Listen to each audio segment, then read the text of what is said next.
Selamat malam, nama saya Bagas Haryoseto dari program studi akuntansi kelas 1.2 NIM 20 G10083.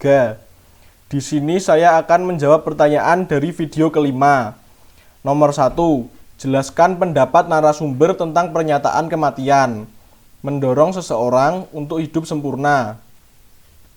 Menurut Romo Saptoko, tentu saja itu disertai dengan paham bahwa kematian adalah titik puncak manusia mengambil keputusan yang terakhir. Kalau pemahamannya sampai di situ, maka orang akan berusaha dalam kematian itu mengambil keputusan yang terbaik atau sempurna. Lalu yang bisa menyatukan manusia dengan yang ilahi, maka kata Romo Saptoko bahwa kematian itu adalah titik sempurna. Beliau mengharap bahwa orang-orang sungguh memahami kematian itu sebagai pusat terakhir untuk menyempurnakan hidup. Kesempurnaan hidup kita adalah bersatu dengan ilahi, bersatu dengan energi besar, bersatu dengan sebutan apapun namanya. Maka kesempurnaan hidup itu pada kematian yang harmonis yang hanya bisa didapatkan dengan kematangan pribadi dan pengendalian diri. Nomor 2. Apa artinya kematian yang harmonis? Apa akibatnya bagi jiwa seseorang yang mengalami kematian harmonis?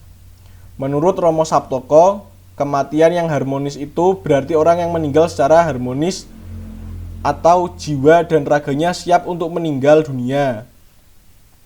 Memang perlu persiapan.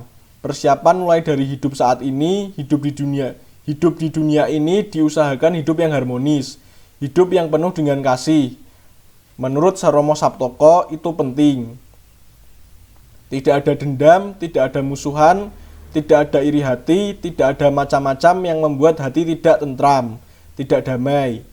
Itu yang membuat nanti kita meninggal pun akan harmonis, dalam arti siap dipanggil Tuhan. Akibat jika orang meninggal harmonis, meninggal yang wajar, orangnya penuh cinta, menghayati panggilan atau perutusan. Orang tersebut akan merasa nyaman, lancar untuk masuk ke alam baka. Nomor 3. Apa artinya kematian yang tidak harmonis? Apa akibatnya bagi jiwa yang mengalami kematian yang tidak harmonis? Menurut Romo Saptoko, kita harus memahami bahwa alam itu ada dua hal, yaitu alam fana dan alam baka. Lalu orang yang meninggal itu adalah pintu masuk menuju alam baka. Kematian yang tidak harmonis seperti kecelakaan, masih dendam, itu nanti akan mengambang dulu. Belum ada tempat tertentu. Akibat orang yang mengalami kematian tidak harmonis menurut Romo Saptoko, mereka masih ada di alam fana, tetapi tidak mendapat apa-apa. Contohnya mereka ingin sesuatu tetapi tidak bisa mendapatkannya. Nomor 4. Jelaskan tentang alam fana dan alam baka secara singkat. Alam fana itu ada dua hal, yang kasat mata dan tidak kasat mata. Yang kasat mata itu yang bisa kita lihat dengan mata, dan yang tidak kasat mata itu yang bisa dilihat oleh orang yang mempunyai kemampuan khusus atau mempunyai indera keenam.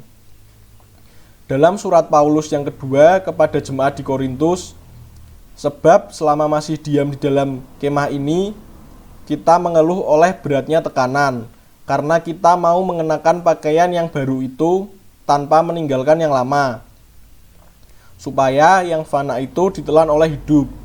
Tapi Allah lah yang justru mempersiapkan kita untuk hal itu, dan yang mengaruniakan roh kepada kita, sebagai jaminan atas sesuatu yang telah disediakan bagi kita. Nomor 5. Apa yang harus dilakukan manusia agar mendapat keselamatan sejati? Manusia harus mewujudkan kasih kepada sesama, seperti yang tercantum dalam surat Paulus yang pertama kepada jemaat di Korintus. Kasih itu sabar, kasih itu murah hati, ia tidak cemburu, ia tidak memegahkan diri, dan tidak sombong. Ia tidak melakukan yang tidak sopan, dan tidak mencari keuntungan diri sendiri. Ia tidak pemarah dan tidak menyimpan kesalahan orang lain. Ia tidak bersukacita karena ketidakadilan, tetapi ia bersukacita karena kebenaran. Ia menutupi segala sesuatu, percaya segala sesuatu, mengharapkan segala sesuatu, sabar menanggung segala sesuatu, kasih tidak berkesudahan, nubuat akan berakhir, bahasa roh akan berhenti, pengetahuan akan lenyap. Sekian dari saya dan terima kasih.